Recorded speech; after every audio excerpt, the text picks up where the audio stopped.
Jasmine Crockett thought she was dunking on the Republican Party, but she only dunked on herself. This may be one of the worst fails, the biggest cell phones I've ever seen on the floor of the House. Let's take a closer look. Folks who also took money from somebody named Jeffrey Epstein, as I had my team dig in very quickly: Mitt Romney, the NRCC, Lee Zeldin, George Bush, Win Red, McCain Palin, Rick Lazio. I just want to be clear. If this is the standard that we're going to make, just know we're going to expose it all. And just know that the FEC filings, they are available for everybody to review. This is absolutely ridiculous. Look, it's no surprise that the Democrats, of course, are using the whole Epstein controversy to not only go after President Trump, but go after Republicans as a whole. I just didn't think that the Democrats would be this incompetent about it. Take a look. According to the Daily Beast, Jasmine Crockett's humiliating Epstein blunder exposed. Whoopsies! The Texas Democrat ripped into a top Trump official over the wrong Epstein. That's right. Everything she just said on the House floor, completely wrong. She was accidentally referring to a physician, a Dr. Jeffrey Epstein. No relationship, no connection at all to the infamous Jeffrey Epstein, and yet she was trying to, just slam Republicans, guilt by association, when in reality, it's her party, her own side. We'll get into this later in the video. Hakeem Jeffries was actually raising money off of Jeffrey Epstein. So, again, the Democrats doing what they do best. They project, they accuse you of something that they themselves have done. This really just shows you how incompetent her staff is, and really it's embarrassing for Jasmine herself, because it just means she didn't fact check it. She didn't look into it. She's just handed the script, trusts it on the surface, and just regurgitates it on the House floor without doing any due diligence. A total fail there, and it just really shows you how shallow this Epstein debacle has become. But you know what? Jasmine Crockett wanted us to be upset that Jeffrey Epstein was donating to politicians, right? That's why she gave that speech. She wants the public to be upset. So let's indulge her. Let's oblige her. Let's be upset, because apparently Hakeem Jeffries, her colleague in the House, was fundraising from Jeffrey Epstein. Take a look at this email. So this is from Lisa Rossi, directly sent to Jeffrey Epstein. Dear Jeffrey, we are thrilled to announce that we are working with Congressman Hakeem Jeffries, one of the rising stars in the New York congressional delegation, sometimes referred to as Brooklyn's Barack, of course, a reference to Barack Obama. He is a staunch supporter of just an absolute joke here.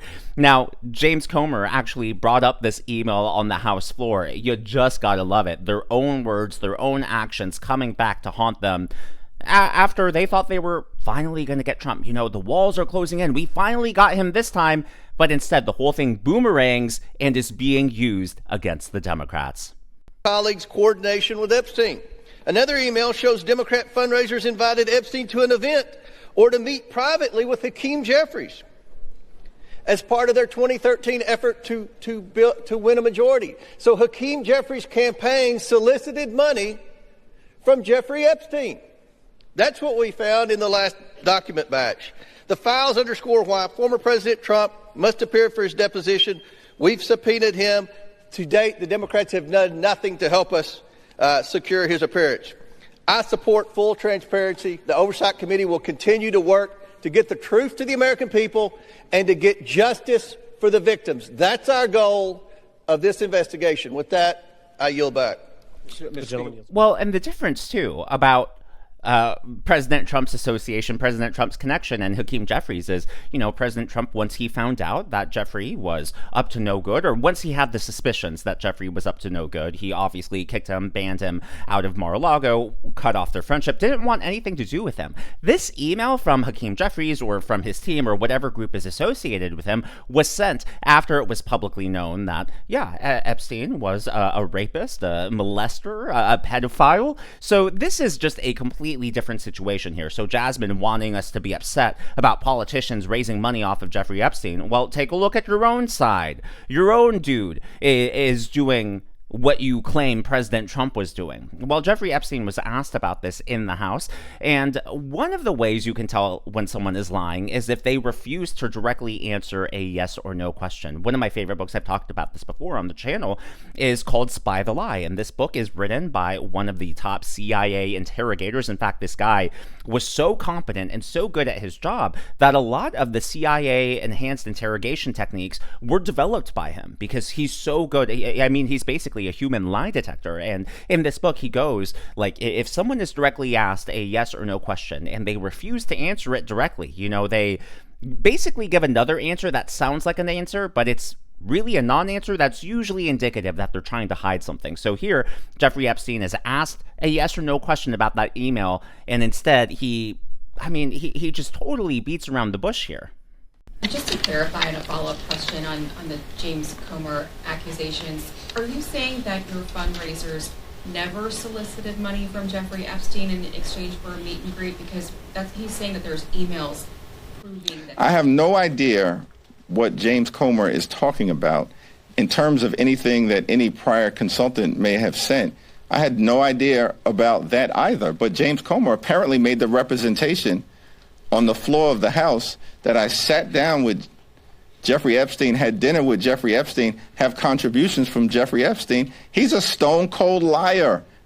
Ah, there it is. So not only did he refuse to answer a yes or no question, but he actually went on the offensive. He went on the attack. And that's also a telltale sign when someone insults someone else. So he's calling James Comer a liar. He's saying, I have no idea what he's talking about, insinuating that he's stupid, crazy, or some sort of conspiracy theorist. So it really raises issues as to what Hakeem knew and when he knew it. And here's the thing. If you take a look at the email itself, they say it pretty clear here. We are working with Congressman Hakeem Jeffries. Now, if a group, especially as for you as a politician, Hakeem, if a group is using your name without your permission, without your knowledge, well, there is some legal issues there, right? He could potentially sue them. There's so much he can do. Are we hearing about Hakeem Jeffries cracking down on Democrat fundraising groups, cracking down on his staff? No, because realistically, he probably knew, or someone on his team signed off on this email. Believe it or not, over on CNN, they're actually doing some journalisming, and they asked him about this. Yes, Caitlin Collins asked him about this on air, and, well, of course, he refused to answer. Well, let me ask you about you, because the White House has been highlighting an email that I'm sure you've seen today that Jeffrey Epstein got in 2013. They say it shows you were soliciting money and dinner from an Epstein. The email was not sent from you. It was sent from a political consulting firm called Dynamic SRG that says, we are thrilled to announce we are working with Congressman Hakeem Jeffries. Shoot us an email or give us a call if you would like to get involved. What's your response? Do you recall that email being sent to Jeffrey Epstein from that team? Yeah, of course, I have no recollection of the email. I've never had a conversation with him, never met him, know nothing about him other than the extreme things that he's been convicted of doing. And that's why, I'm just strongly supportive of the effort, backing the survivors to make sure that everything can come out, whatever is in those Department of Justice files. I love that Caitlin Collins actually did an eyebrow raise when he said that. You could tell, even though she's obviously on the Democrat side, that she doesn't believe anything she's saying. She knows that he's full of it, and it is just not a good look for the Democrats. Well, as if this wasn't bad enough, so you have Jasmine Crockett getting her facts wrong. You have, Hakeem Jeffries, his history being tied to Jeffrey Epstein, trying to make money off of him, now being exposed. Well, there's also Stacey Plaskett, who we found out was texting with Jeffrey Epstein, getting questions from him to use in the House during a hearing. You cannot make this stuff up. Before we get into all of that, though, I would like to acknowledge the member of today's Governor's Club, Patricia Dixon. These are people who give super thanks and tips to the channel. Thank you so much. I'm glad that you enjoy and am glad that you are here. Well, CNN, again, they confronted Plaskett on this, and, well, her answer just wasn't any good. But like many constituents, individuals get your phone number, they text you about issues, they speak with you. I have spoken with him about issues that are relevant, things that are going on in the Virgin Islands and elsewhere around the country.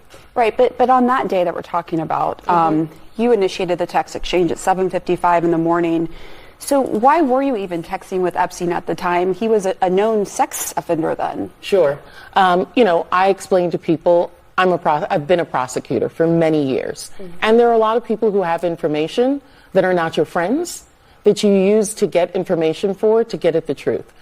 She can say that all she wants, and I really am surprised that CNN called her out for being the one who initiated that conversation, similar to Hakeem Jeffries' team, or the groups associated and connected to his team, being the ones who initiated trying to fundraise off of Jeffrey Epstein. All of this, again, whatever the Democrats have accused President Trump or the Republicans of doing, they themselves are now guilty of it. And, Plaskett can act innocent. She can act as if she was just trying to get to the truth and was trying to use all of her resources, but the Democrats can't have it both ways. They're basically playing double standards here, which obviously is their favorite game to play. But on the one hand, they try to say that Jeffrey Epstein was this mastermind, he's a genius, and that's why he was able to get away with this for so long. But then once they get caught, he's no longer a genius. What's the big deal? Why does everyone care about this? Just take a look at this complete 180 from Jamie Raskin. One thing he's clearly doing is changing the subject from a different form of crime, which is child sex trafficking, which Jeffrey Epstein was a mastermind of. Donald Trump's name apparently appears throughout the Epstein file. They've arraigned a Democratic member for taking a phone call from her constituent, Jeffrey Epstein, in the middle of a hearing. I still don't see what the charge is. Where is the ethical transgression? Now, it is funny. Where's the ethical transgression? 3 words? Conflict of interest? That's a pretty big one. Also, they like to talk about President Trump's name being in the files, being in the emails all the time. I believe, as off the top of my head, I think it's like 2,000 mentions or something like that, which is a lot. But where are the emails? Why aren't they showing us these emails? Over 20,000 at this point have been released. Why have the Democrats just focused on 3? And as I talked about last week, they obviously took those 3 out of context. The reason they can't show us those emails is because, President Trump, during half of those emails, was already president. During the other half, he was running his campaign. So mentions of Trump a lot of times aren't even talking about him or talking about Epstein's relationship with him. They're talking about the Trump campaign, the Trump organization, Trump's finances. And so they're really talking about him, obviously, in the third person, but not from any sort of interpersonal experience, but just in terms of, Trump is a powerful figure. Epstein was trafficking with, obviously, underage girls and was, running around with powerful figures. So it only makes sense that, hey, if you're going to talk about the elites, you're obviously going to mention the president of the United States. I mean, that's as powerful, that's as elite as you get. So even that narrative from the Democrats, if you just take a little bit to think about it, falls apart. As always, though, all of this is just my analysis and commentary, and that's what's happening in the world of politics from my point of view, and I would love to hear from you. So now that, the House has passed the Epstein bill and the Senate has passed it through unanimous consent, President Trump is going to sign this at any moment now. Well, once those files are released, do you think that this will finally die down and the Democrats, they'll just find some other controversy to grab onto, or do you think that this is it? This is going to be the train that they ride through the rest of President Trump's second term? Let me know your predictions down in the comments below. I know it's been a few days. I've been a little inconsistent this month as far as uploading videos, but a few videos ago last week, I talked about Drogon's birthday. And so this was his birthday cake. I got this from a local pet shop that specializes in dog treats. So that one, actually, they deliver it in a cup and you just make it at home, and it is perfectly portioned and, not too much sugar. I don't want to give him diabetes or anything, but he turned 8 years old. This is a video of him enjoying said birthday cake. I decided to just let him at it instead of, slicing it up for him, so that way he could just enjoy it however he wanted.